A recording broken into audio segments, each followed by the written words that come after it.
नाज़रीन आदाब, अली वारसी एक मरतबा फिर नया दौर के प्लेटफ़ॉर्म से आपके सामने हाज़िर है। सत्तार खान साहब आज कुछ नागुज़ीर वजूहात की बिना पर हमारे साथ जॉइन नहीं कर सके, मगर मैंने सोचा कि फिर सज्जाद साहब से मैं ही कुछ डिस्कस करूँ। सर, बहुत-बहुत शुक्रिया हमें जॉइन करने के लिए। वेलकम। अ, वारसी साहब, आज आप पहली दफ़ा हमारे शो में आए। सर, सत्तार खान साहब, उम्मीद है कि वो खैरियत से ठीक होंगे, हूँ। हम्म। खैरियत से होंगे। अलबत्ता सर, आज जो है वो एक बड़ा अफ़सोसनाक वाक़या पेश आया। जैसा कि आपको पता है, लाहौर में इस वक़्त एक फेस्टिविटी का माहौल है, बसंत हो रही है 20 साल के बाद, तकरीबन 17 साल बाद वैसे तो हो रही है, लेकिन प्रॉपरली आप कह सकते हैं 20 साल बाद इसको जो है वो मनाया जा रहा है। और एक खुशी की जो है वो सूरत-हाल थी, बल्कि हमें उम्मीद थी कि कुछ हमें आज इंटरनेशनली भी शायद कुछ अच्छा प्रेस मिलेगा। और हुआ उल्टा ये है कि इस्लामाबाद में एक बहुत ही खौफनाक वाक़या पेश आया। कसरे खदीजतुल कुबरा, ये एक इमाम बारगाह थी जहाँ पर जुम्मे की नमाज़ के वक़्त अभी बताया ये जा रहा है कि जैसे ही जमात खड़ी हुई, उसके कुछ ही लम्हे बाद जो है वो 3 अटैकर्स थे और वहाँ पर हमला हुआ, खुदकुश, जिसमें अब तक की इत्तलात के मुताबिक 31 जो हैं वो शहादतें हमें उनकी उनकी इत्तला कन्फर्म है। इसके अलावा बहुत बड़ी तादाद में, दर्जनों की तादाद में लोग जो हैं वो ज़ख्मी हैं। 81 गालिबन जो हैं वो अभी तक इत्तला है। तो ये सूरत हाल, सर, आप इसको ज़रा थोड़ा-सा इसको अनपैक करें, क्या हुआ? एक तो ये है अली कि बड़ी मुश्किल से हमारी सोसाइटी ने और हमारे मुल्क ने संभलना शुरू किया था, हुँ, रिकवर करना शुरू किया था उस गम से, उस ट्रेजेडी से जो पिछले कई सालों से दहशतगर्दी की सूरत में पाकिस्तान ने फेस किया। और उसी दहशतगर्दी के नतीजे में आपको याद होगा हमारी क्रिकेट भी हमसे चली गई थी। लाहौर में जो वाक़या लिबर्टी में पेश आया था जी, ऐसे श्रीलंकन ही। टीम के ख़िलाफ़, और उसके बाद हमारी अपनी ही गलतियों की वजह से जो बसंत हमने खुद अपने हाथों ये फेस्टिवल जो था खो दिया था, वो उसको अगर मरियम नवाज़ शरीफ साहबा को हम अपने इस प्रोग्राम में कई दफ़ा क्रेडिट दे चुके हैं कि उन्होंने एक नफ्सियाती बैरियर को तोड़ा। ये कोई हुँ, सादा एक इंतज़ामी फ़ैसला नहीं था, क्योंकि हर तरफ से इनकार था। इसके लिए हमारी डीप स्टेट भी पसंद नहीं कर रही थी, इसको हिंदुआना रस्म भी कहा जा रहा था, कुछ मज़हबी लोग भी इसको टैग करते थे बसंत को। और दूसरा, जिस तरह से अमवात हुई हैं पिछले सारे अरसे में दाती डोर की वजह से, वो भी एक स्टिग्मा था बिल्कुल, काफ़ी बड़ा। बिल्कुल, बिल्कुल। तो इन सारी चीज़ों को, इस पुल को अबूर करना कुछ छोटा मसला नहीं था जो मरियम साहबा ने किया। तो उसका आज एक जश्न का दिन था जब हमें ये जो जो भी आप इनको कहते हैं, फितरतुल हिंदुस्तान कहते हैं या टीटीपी कहते हैं या कुछ भी कहते हैं, उन्होंने आज एक बहुत बड़ा ज़ख्म लगाया। और ज़ख्म भी आपके वफाकी शहर में, जिस जो कि मोस्ट प्रोटेक्टेड एरिया है, जो वहाँ जग गए और वहाँ। तीसरी दफ़ा और ये तीसरी दफ़ा इसी इमाम बात। इसी इमाम बारगाह को निशाना बनाया गया। तो सबसे पहला तो मैं ये कहूँगा कि सारी बातों को छोड़ें, साज़िश, दुश्मन, सारा एक हमारा एक सिक्योरिटी ब्रीच हुई है जी, और एक इंटेलिजेंस फेलियर है, इसको एक्सेप्ट करके चलना चाहिए। ट्रू। मैंने देखा आज बहुत सारे यूट्यूबर्स और बहुत सारे तज्ज़िया नगार जो हैं वो दोष दे रहे थे इमरान खान को, बाजवे को और फैज़ हमीद को, कि उनकी वजह से ये लोग दोबारा आबाद हुए और बसे। लेकिन ये नैरेटिव हम कब तक चलाएंगे? अगर वो हो गई गलती उनसे, और वो कहते भी हैं कि हमसे गलती होगी, कहते हैं कि बाजवा साहब ने पिछले दिनों किसी से बात करते हुए कहा कि यार एक गलती हो गई, मेरे को तो हो गई, लेकिन उस गलती की वजह से जो हम मसलसल एक सज़ा भुगत रहे हैं। एक तो ये है कि इस तरह की जो कौमी सलामती के साथ खिलवाड़ किए जाते हैं ना, वो कुछ छोटी गलतियाँ नहीं होती, उनके ऊपर लोगों को सज़ाएँ मिलती हैं दुनिया में। लेकिन हमारे यहाँ बंदा बच के ऐसे निकल जाता है और ये इल्ज़ाम भी नहीं बनता। वो मुनीर न्याज़ी साहब का एक शेर है ना कि शहर को बर्बाद करके रख दिया उसने मुनीर, शहर पर ये ज़ुल्म मेरे नाम पर उसने किया। हुँ, और ये जो ज़ुल्म और ये जो बर्बादी ज़ौला के बाद से शुरू हुई और जिसको कहा गया कि ये हम पे दुनिया ने एक जंग मसलत की हुई है। हालाँकि वो जो लोग हमारे साथ लड़ने आ रहे थे, वो दुनिया नहीं थी, वो हमारे अपने ही बनाए हुए, किसी ज़माने के बनाए हुए एसेट्स थे, जो हमारे गले पड़े हुए थे और जिनके बारे में अब रिसेंटली इन्होंने कहा बाजवा साहब ने कि हो गई गलती। अब इन गलतियों से आगे बढ़ने की ज़रूरत है। हम कब तक ये सियासी नैरेटिव भेजते रहेंगे कि उसने आबाद किया, उसने आबाद, भाई उखाड़ दें इन लोगों को। आज जब आप कल बात कर रहे थे आप वज़ीर आला केपी ने इजलास की सदारत की, वो जो वहाँ जी, पे जी, जी, जी। एपेक्स कमेटी का इजलास हुआ जिसमें कोर कमांडर साहब भी मौजूद थे। तो आज बहुत सारे लोगों ने कहा जी कि वज़ीर आला का सॉफ्टवेयर अपडेट हो गया और उसको बता दिया गया कि अगर तुम ये करोगे तो तुम्हें ये कर दिया जाएगा वो। लेकिन ग्राउंड रियलिटी क्या है? अगर आप उसका सॉफ्टवेयर 100 दफ़ा अपडेट करें या ना करें, मौलाना फजलुर रहमान जो कि हुकूमत में नहीं है, वो कहते हैं कि मैं डेरा इस्माइल खान में हम सारे लोग जो हैं वो तालिबान को भत्ता देने पे मजबूर हैं। वो ये कहते हैं कि जो सरकारी मुलाजमीन हैं वो अपने बजट में 15% रखते हैं, वो अमाउंट देने के लिए जो ये टीटीपी हमसे भत्ता मांगती है और हमें अपनी ज़िंदगी के लिए, नॉर्मल ज़िंदगी की ज़मानत स्टेट ऑफ पाकिस्तान नहीं दे रही, हमें तालिबान देते हैं उस भत्ते की सूरत में। तो जब ये वाली सूरत हाल है कि वो कोई सादा हमला नहीं करते आपके ऊपर, वो उनकी एक ऑक्यूपेशन है तो वो बता ले रहे हैं ना। उस ऑक्यूपेशन को तोड़ना जो है वो केपी की गवर्नमेंट, मैंने देखा था कि एएनपी के ज़माने से लेकर अब तक केपी के पुलिस वालों की जो शहादतें हैं वो लंबी फहरिस्त है। जी, ऐसे ही लेकिन है। ये जो लड़ाई है ना, ये मसल्ला जत्थों के खिलाफ, ये अकेले कोई पुलिस नहीं लड़ सकती, या पुलिस या एक हुकूमत जो सिविल गवर्नमेंट है वो नहीं लड़ सकती। ये लड़ाई हार्डकोर मिलिट्री को ही लड़नी है अल्टीमेटली। लेकिन अलमिया क्या होता है, एक वक्त होता है कि आपकी सिविल गवर्नमेंट कह रही होती है 2008 में कि वजीरस्तान में ऑपरेशन करें, आपका आर्मी चीफ कहता है नहीं मैंने नहीं जाना वजीरस्तान, हुँ, और उसका डीजीआईएसपीआर रिटायरमेंट के बाद आके कहता है अतर अब्बास कि ये बहुत बड़ा डिबैकल था कियानी साहब का, कि जिन्होंने कहा कि मैंने वजीरस्तान में ऑपरेशन नहीं करना। चलें वो ज़माना गुजर गया। उसके बाद आप क्या कहते हैं कि आप कहते हैं कि जी जनाब हम क्या करें, इमरान खान साहब रिकॉर्ड पे कहते हैं कि इनको टीटीपी के लोगों को कहाँ हम लेकर जाएं, इनको बसाना पड़ेगा। आपने बसा लिया, उसका नतीजा क्या निकला? आज जब हम इमरान खान को कहते हैं कि उसने गलती की, हम फैज़ हमीद को कटहरे में खड़ा करते हैं बाजवा, लेकिन हमने लिख पढ़ के आज तक किसी बंदे को स्क्रूटनाइज़ नहीं किया इस गलती के ऊपर। सज्जाद साहब, बात ये है कि स्क्रूटनाइज़ कैसे करेंगे आप? बात तो इमरान खान साहब को तो मैं इसमें मुकम्मल तौर पर दोषी समझता हूँ, क्योंकि वो 2002 से इसी काम पर लगे हुए थे। कोई एक मुकदमा है इस हवाले से उन पर? नहीं, मुकद्दमा इस वजह से नहीं हो सकता कि ये पॉलिसी पोज़ीशंस है ना, अब इसके ऊपर हाँ, गलतियाँ होती हैं, अब इसके ऊपर आप मुकद्दमा तो नहीं ना कायम कर ये सकते। गलतियाँ सब मिलके करते देखिए, हैं। वो बिल्कुल आप ठीक कह रहे हैं। मैं ये कह रहा हूँ कि ये फैज़ हमीद को या बाजवा को इसका मुकम्मल तौर पर ज़िम्मेदार ठहराना इसलिए गलत होगा कि हम तो 2001 में जब जंग शुरू हुई, उस वक़्त से परवेज़ मुशर्रफ को भी डबल गेम का जो है वो मुर्तकिब करार दिया जाता था। कियानी साहब ने, राहील शरीफ ने ऑपरेशंस किए हैं, सवात के अंदर भी किया है, बाद में वज़ीरिस्तान में भी किया है। लेकिन हर दफ़ा मैंने एक किताब पढ़ी क्रिस्टीना लैम्ब की, जिसका नाम है फेयरवेल काबुल। उसके अंदर वो लिखती हैं कि 2009 में एक मौका ऐसा आया कि मुल्ला फजलुल्लाह जो है, ये चारों तरफ से जंगल के अंदर घेर लिया गया पाकिस्तान की ब्रास की तरफ से। लेकिन इंटेल का ये कहना था कि इसको नहीं मारना, इसको छोड़ना है। और फिर 2-3 दिन तक ये स्टैंड ऑफ बरकरार रहा।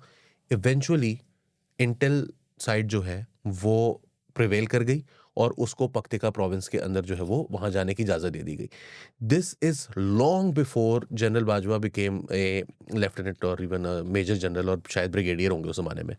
ये हमारी प्रेवलेंट सोच थी आर्मी के अंदर कि इनके साथ हमें डील करना है। और ये डबल स्टैंडर्ड था ना, ऐसे डबल स्टैंडर्ड था कि मेरे एक जानने वाले हैं मेजर, उनकी तैनाती थी वहाँ पे शुमाली वज़ीरिस्तान में। वो कहते हैं कि रात हमारे लड़कों के ऊपर फायरिंग हुई, ठीक। हमने जाके बंदे पकड़ लिए और हमने अभी उनको पनिश करना था, वो अरेस्ट में थे, तो एक इंटेलिजेंस अदारा आया, उन्होंने कहा ये तो हमारे मुखबर हैं, इनको छोड़ दें। हमने कहा भाई हमें सीधा स्ट्रेट फायर किया, उन्होंने हमारे नौजवान मार दिए हैं, लेकिन वो छुड़वा के ले गए। तो ये जो तज़ाद है आपकी अपनी रियासत का, आपकी डीप स्टेट का, कोई कहता है ये एसेट है, कोई कहता है ये बोझ है, जब तक हम उसके अंदर फंसे रहें, और अभी भी फंसे हुए हैं। अभी कहते हैं ना कि क्लैरिटी है, अभी कहते हैं ना कि चीफ ऑफ डिफेंस फोर्सेस की एक क्लैरिटी है, जी। वो कहते हैं कि उड़ा के रख देंगे। क्लैरिटी इतनी है बस कि जितना हम सोचते हैं कि काबुल दिल्ली के साथ मिलके हम पे अटैक करना चाहता है, हमने ये नाकाम बनाना है। बीएलए दिल्ली के साथ मिलके अटैक कर रहा है, हमने उनको नाकाम बनाना है। जो आइडिया है उनकी रेजिस्टेंस का, जो बीएलए का आइडिया है रेजिस्टेंस का, उसका जो काउंटर नैरेटिव है वो आप नहीं बनाते। जो आपका नैरेटिव है दहशतगर्दी का हमारे फ्रंटियर में, जो कि आपकी पूरी सोसाइटी इंटरनलाइज हुई है वहाँ की, रेडिकलाइज हुई है सोसाइटी। मदरसे इतनी बड़ी तादाद में है। आपने Ali deradicalisation centre Swat में बनाया था एक, वहाँ पे वो बुलाते थे इन मौलवियों को जो लड़ने मिलिटेंट्स को, उनको डी रेडिकलाइज करते थे। तो मैंने कहा यार, जो रेडिकलाइजेशन सेंटर के मदरसे आपके 100 से ज़्यादा, उनको रोकेंगे? नर्सरी आप रोक नहीं रहे, वहाँ से एक रेडिकलाइजेशन हो रही है, और आपका एक छोटा सा अदारा डी रेडिकलाइजेशन का, वो सिर्फ उन लोगों को डी रेडिकलाइज करता है जिनको आपने पकड़ा होता है किसी वक्त और आप उनको मेन स्ट्रीम करना चाह रहे होते हो। तो प्रॉब्लम रियासत का है। अगर आप चाहते हैं कि आपका ब्रांड या कारोबार हजारों नाजरीन तक पहुंचे, तो हमारे साथ एडवर्टाइजिंग करें। अपनी प्रोडक्ट को सही ऑडियंस तक पहुंचाने के लिए हमसे राब्ता करें।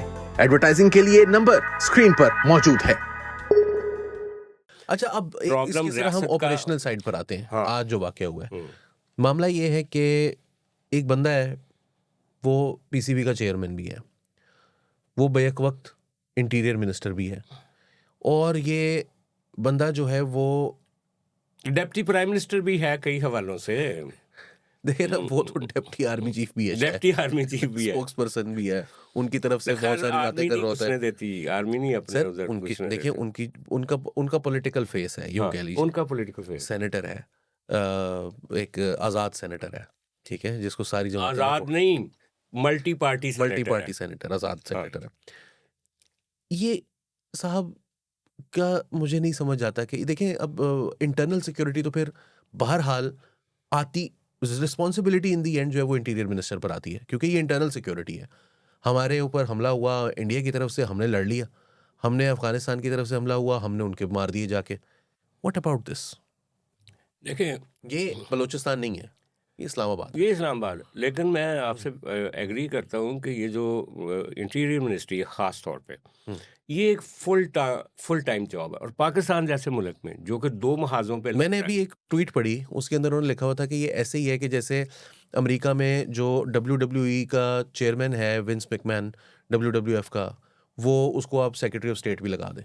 हाँ, एग्जैक्टली। देखें, कहा गया था ये मुस्लिम लीग नून की तरफ से बहुत शुरू में कि आप ये छोड़ दें भाईजान नजम सेठी साहब के लिए, तो आप अपना इंटीरियर करें। तो उसने कहा नहीं जी, मैं इंटीरियर बाद में करूँगा, पहले ये करूँगा। तो ये एक है उनका एक एटीट्यूड है मोहसिन नकवी साहब का। और दूसरी बात ये है कि हमारे मुल्क में जो पावर है या ताकत है, उसका मिसयूज़ हमेशा से होता आया है। हम उसको ये नहीं कह सकते कि कभी नहीं हुआ। डेमोक्रेसीज़ में भी होता है और डिक्टेटरशिप्स में भी होता है। और आजकल तो वैसे हाइब्रिड निज़ाम है जिसपे दोनों साइडों को कंप्रोमाइज़ करना पड़ता है। ये नहीं है कि सिर्फ सिविलियंस को कंप्रोमाइज़ करना पड़ता है।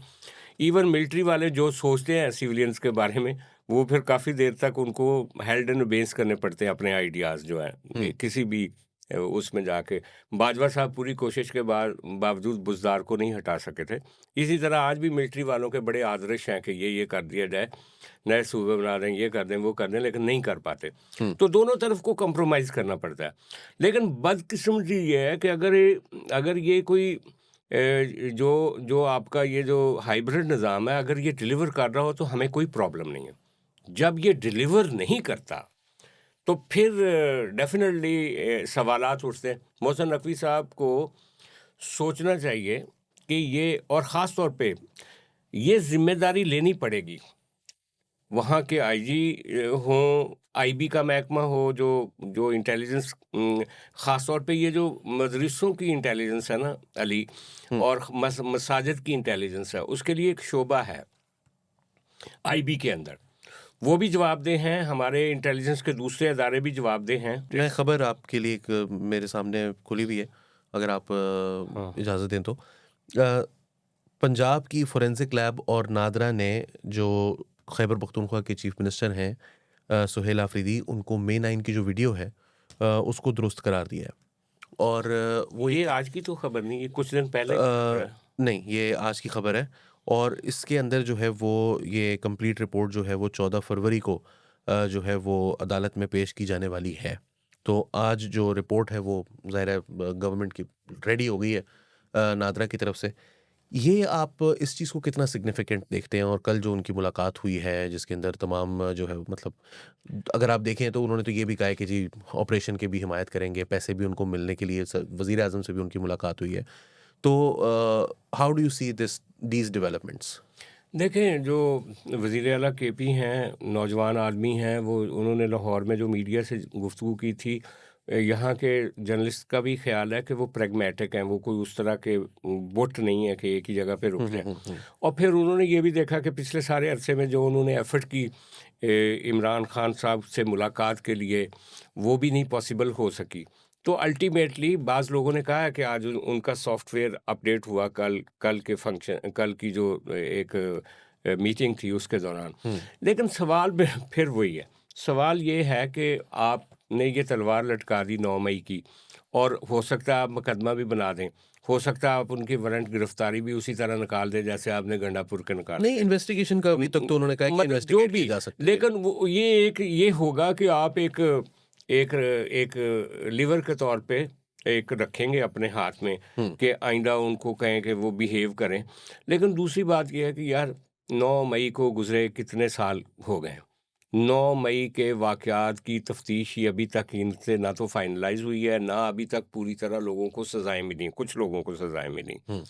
तो उसको भी एक टूल के तौर पे जब आप इस्तेमाल करेंगे ना पॉलिटिकल लिवरेज के लिए, तो वो मशकूक हो जाती हैं सारी चीज़ें। ठीक। अच्छा, लेकिन बहरहाल मेन कंट्रीब्यूशन केपी हुकूमत और मिलिट्री का जब तक मिल के आगे बढ़ने का नहीं होगा, और मैं समझता हूँ फिर भी जो मेजर रोल है 70% 80% वो हमारी मिलिट्री इंटेलिजेंस एजेंसियों का है, ट्रू। मिलिट्री का है। वो जब तक क्लैरिटी के साथ इन सब यानी कि पाकिस्तान के जो दुश्मनों को जब तक साफ नहीं करते, और हाँ, इनका जो पॉलिटिकल नैरेटिव है पीटीआई का कि जनाब जिस तरीके से वो शील्ड बनते हैं उनके लिए, ये एक बहुत खौफनाक मामला है। ये मामला वही है जैसे मौलाना फजलुर रहमान कहते हैं कि जी आप तालिबान को और टीटीपी को और अफ़गानिस्तान को आप इंडिया की तरह नहीं ट्रीट कर सकते, इन पे अटैक नहीं कर सकते, वो भी इनकी शील्ड बनते। यही बदकिस्मती से सबसे प्रॉब्लम है। उसको भी मैं समझता हूँ कि जो ज़हानत, हिकमत फेडरल गवर्नमेंट की होनी चाहिए, वो पॉलिटिकल लेवल पे भी या इंटेलिजेंस लेवल पे भी, उसका इम्तहान है आपने केपी को कैसे हमवार करना। क्योंकि इंडिया वाले तो ये कहते हैं कि पाकिस्तान का 2 हवालों से हम शुक्रिया अदा करते हैं। वहाँ का एक जनरल था, वो कह रहा था कि नंबर 1 पाकिस्तान जो है उसने हमें लड़ना सिखा दिया इन 60-70 सालों में। अदरवाइज़ पाकिस्तान ना होता तो शायद हम ना इस तरह की मिलिट्री बना पाते, ना थोड़ा बहुत लड़ पाते। और दूसरा उन्होंने कहा कि ये जो फ्रंटियर का महाज था ना, ये गोरे से भी नहीं संभाला गया था कभी। पाकिस्तान उसको संभाल रहा है और इंडिया की जान बची हुई है। अगर खुदा न खास्ता उनके बकौल के अगर ये इंडिया का ही हिस्सा होता सारा इलाका, तो इंडिया ब्लीड हो रहा होता इनकी वजह से, जिनको आज वो शय दे रहे हैं। ट्रू। लेकिन मुसीबत ये है कि अब ये हमारा वो है बोझ है और हमें ही उठाना है। सज्जाद साहब बहुत शुक्रिया। और अफसोसनाक एक लेकिन हम फिर कहते हैं कि ये सदमा अपनी जगह पे, मातम अपनी जगह पे, दुख अपनी जगह पे, उसकी इंक्वायरी होनी चाहिए। लेकिन जो लाहौर में फेस्टिविटी आज, कल, परसों 3 दिन जारी रहेगी, जैसे LLF हो रहा है लाहौर में, जैसे बुक फेस्टिवल लगा हुआ है, काश ये लाहौर जैसी खुशियाँ पूरे पाकिस्तान में हों, और ये हमारे और लाहौर की खुशियों को भी अल्लाह नजर न अल्लाह लगे। नज़र से बचाए। कुछ लोगों की हाँ भी लग सकती है जो बहुत रो रहे हैं आज। हाँ, नहीं, मैं आपको एक और ना- बात बताता हूँ कि ये जो धमाके, ये जो खुदकुश अटैक हुआ है इस्लामाबाद में, उन्होंने कोशिश तो लाहौर में भी की होगी। ये I हमारा personally feel बहुत कि- सारा एजेंसियां बचा भी रही होती हैं हमें जी जी जी। कई और चीज़ों इसमें से। सर बहुत एक इम्पॉर्टेंट बात यह है कि ये जो वाक़या हुआ है इसके बारे में ये भी कहा जा रहा है कि आज के दिन को चूज़ करना जो है वो गालिबन उसकी वजह ये थी कि रंग में भंग डाली जाए। सिग्नलिंग दी सिग्नलिंग गई है कि कि ये पाकिस्तान शायद फेस्टिविटी को डिजर्व नहीं करता। डिज़र्व नहीं करता, और मैं ये समझता हूँ कि हम डिज़र्व करते हैं,